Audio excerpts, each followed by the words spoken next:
Accéléré. Depuis quelques mois, j'avais fortement augmenté ma consommation de cocaïne. Je buvais encore plus et je commençais à avoir de sérieux troubles de comportement. Les lendemains de fiesta étaient horribles à vivre. Ces jours-là, je me traînais comme un malheureux, physiquement détruit et psychologiquement hanté par la culpabilité. Heureusement que Bernard était revenu à son meilleur niveau. Patrice avait quitté Véronique pour une autre comme prévu. Bernard avait pardonné à Véro et leur couple reprenait de l'altitude. Francis et moi fréquentions malgré nous le milieu du grand banditisme. Des mauvaises fréquentations que nous croisions au Joker, où j'étais retourné sur l'insistance de Francis. Je m'étais lié d'amitié avec Dominique, un braqueur qui m'avait dit que si j'avais eu le moindre problème, j'aurais pu compter sur lui. Je vivais dans les bureaux de Minosprod, où j'avais emmené un minimum d'affaires de chez Ariane. J'avais toujours eu horreur d'être encombré par le matériel et sur ce plan, j'étais vraiment en phase avec moi-même. Prendre un appartement tout seul ne m'était pas encore venu à l'idée. Je mangeais dans nos bureaux des produits frais que je cuisinais sur un petit réchaud. J'achetais mes fruits et mes légumes bio chez un petit détaillant qui avait des filières sûres. Je ne mangeais plus ni viande, ni produits lactés, ni œufs, pour des raisons liées à l'élevage intensif, mais je consommais toujours un peu de poisson maigre, pêché dans l'océan. J'avais écarté définitivement les sandwichs et la junk food mondialisée. Je ne faisais jamais mes courses dans un de ces temples de la consommation que l'on nommait supermarché ou hypermarché. La malbouffe y régnait à tous les étages de gondole. Les trois quarts de la planète crevaient de faim ou souffraient de carence, alors qu'ici les supermarchés regorgeaient de nourriture, ce que constituait pour moi le scandale absolu de l'histoire humaine, surtout à notre époque de progrès incroyables dans la recherche agronomique et génétique. J'avais entendu dire qu'une contribution de quelques centimes par an et par personne en Occident aurait suffi à vaincre ce fléau. La culture d'un super-aliment comme par exemple le cactus semblait être aussi une solution intelligente. En Occident, nous crevions d'un individualisme forcené, étouffé sous des tonnes de bouffe. La seule période des fêtes de fin d'année constituait une orgie grotesque et intolérable, d'autant plus que la majorité ne se souvenait même plus qu'un certain Jésus-Christ était né. Malgré cela, je pensais à ma chance de vivre en un pays béni qui alliait une manne céleste exceptionnelle à une gastronomie unique au monde. J'enrageais que le monde anglo-saxon nous envoie toutes ces merdes de fast-food. La seule fois où j'avais voyagé au pays de la Bible Belt, j'avais été effaré de constater que les obèses, voire les éléphantesques dans certains cas, représentaient 6 personnes sur 10. Les analyses médicales qu'on m'avait obligé à faire contre mon gré un peu avant n'avaient rien donné de mauvais. Je n'avais contracté non plus de maladies sexuellement transmissibles, nonobstant une sexualité foutraque. Ma punition se situait ailleurs. Ariane ne me donnait plus de nouvelles. J'en étais fort contrarié, car j'aurais voulu que nous ne fissions pas la gueule. Je restais attaché à elle, même si je ne souhaitais plus maintenant revivre avec elle.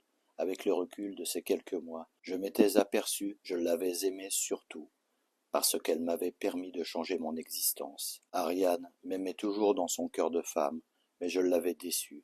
C'était une femme exigeante avec elle-même et avec ce qu'elle aimait. Elle ne savait pas aimer avec tendresse et subtilité. Comme certaines personnes handicapées des sentiments, l'amour, ce n'était pas son truc. J'avais réussi à revoir Nathalie par 2 fois. Mon amour pour elle était toujours aussi pur. Je voulais garder ce joyau inviolé dans mon cœur le plus longtemps possible. Je savais que fatalement nous aurions fait l'amour, mais je retardais ce moment idyllique et unique. Désormais ma sexualité ressemblait à celle communément pratiquée dans l'industrie du porno. J'avais totalement dérapé vers le hard comme les ados qui malheureusement apprenaient à faire l'amour sur les sites cochons. Il me fallait des salopes, des garces et des cochonnes pour arriver à bander correctement. Je les voulais dans des tenues sexy et affriolantes. Je m'en mettais aussi plein le nez pour jouir plus intensément encore avec les filles que le hasard mettait dans mon lit. J'attendais Nathalie pour retrouver la sensation inouïe de faire l'amour avec de forts sentiments. Pour le moment, je vivais dans le cercle infernal de l'excès, et je ne voulais pas gâcher notre relation avec toutes nos saloperies, comme ce fut le cas avec Ariane. Je lui demandais de patienter encore un peu. Je prenais le risque insensé qu'elle rencontrât un autre homme. Mais j'avais une telle confiance en nous pour l'avenir. Je repensais à l'erreur fondamentale que nous aurions pu commettre si elle n'avait pas refusé notre relation quand j'avais insisté lourdement. Je lui en savais gré même si ses raisons avaient été très différentes des miennes maintenant. Ma vie sociale et intime devenait un concentré de speed. J'avais l'impression d'accélérer en permanence. Dans la journée, je me démultipliais entre les studios, les castings, les rendez-vous et la constitution avec Bernard de la nouvelle équipe de la Haute Magique. J'avais le don d'ubiquité.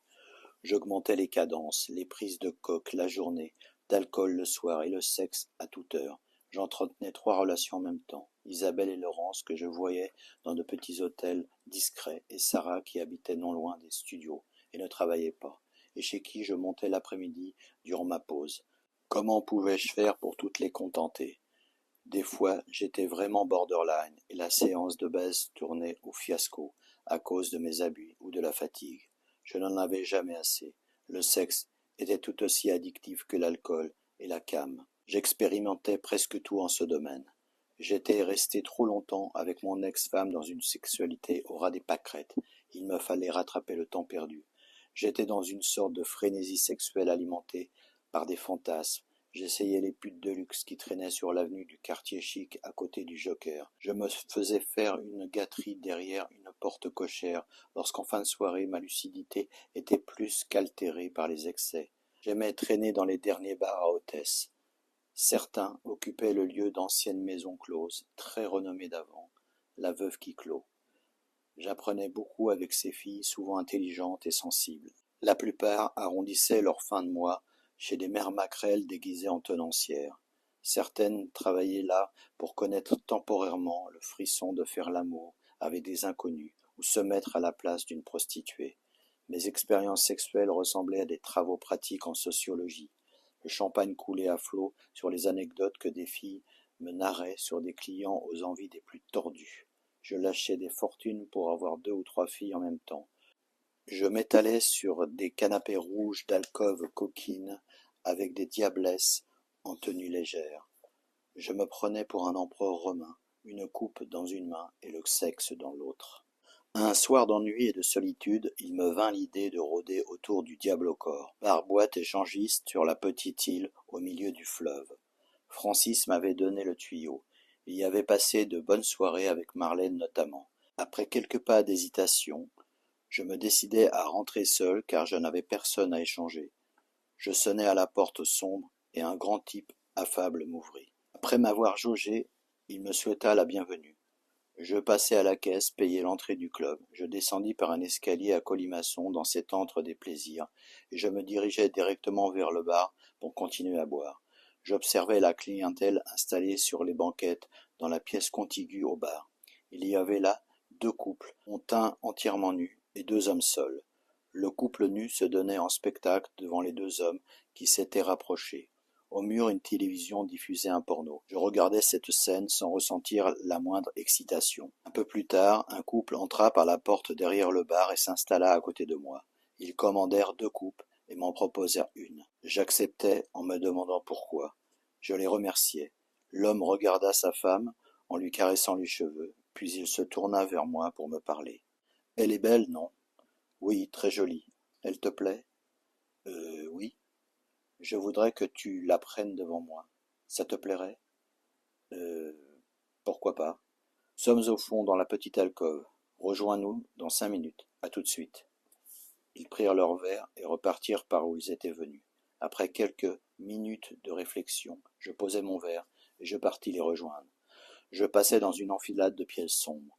Dans une pièce, je vis des instruments de torture, et dans une autre, je vis un homme qui se faisait sucer après avoir mis sa queue dans un des trous percés dans le mur.